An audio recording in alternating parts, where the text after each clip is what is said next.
এবার দেখব সপ্তাহের দিনগুলোর নাম, তার উচ্চারণ এবং তার বাংলা কী হবে। প্রথমেই রয়েছে পানিদেলনিক, যার বাংলা সোমবার। তারপর ফতরনিক, যার বাংলা মঙ্গলবার। তারপর শ্রেদা, যার বাংলা বুধবার। তারপর চিতবার্গ, যার বাংলা বৃহস্পতিবার। তারপর পিয়াতনিসা, যার বাংলা শুক্রবার। তারপর সুবতা, যার বাংলা শনিবার। তারপর ভাস্ক্রেসনিয়ে, যার বাংলা রবিবার। উদাহরণ হিসাবে আজকের দিন কি সেটা যদি জানতে চান তাহলে প্রশ্ন হবে ক্তো সেগোদনায়া, যার বাংলা আজ কোন দিন। সেগোদনায়া পানিদেলনিক, আজ সোমবার। অথবা যদি আগামীকাল কী দিন হবে সেটা জানতে চান তাহলে প্রশ্ন হবে কাকই দিন জাফত্রা, আগামীকাল কোন দিন। জাফত্রা ফতরনিক, আগামীকাল মঙ্গলবার। এভাবে উত্তর দেওয়া যায়।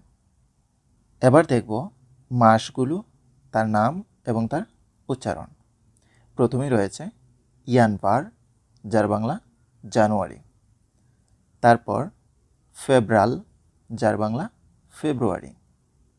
তারপর মার্চ, যার বাংলা মার্চ।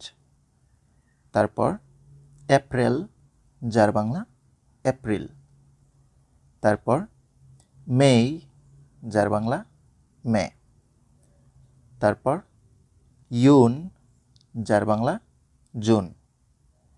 তারপর ইউল, যার বাংলা জুলাই। তারপর আগস্ট, যার বাংলা আগস্ট। তারপর সিন্তিয়াবর, যার বাংলা সেপ্টেম্বর। তারপর অক্তিয়াবর, যার বাংলা অক্টোবর। তারপর নয়াবর, যার বাংলা নভেম্বর। তারপর দেকাবর, যার বাংলা ডিসেম্বর।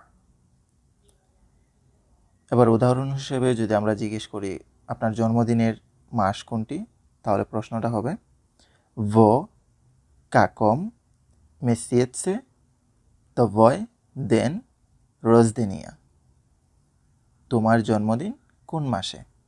আমরা উত্তর এভাবে দিতে পারি মই দেন রোজদিনিয়া ভে ইয়ানভারে, আমার জন্মদিন জানুয়ারিতে।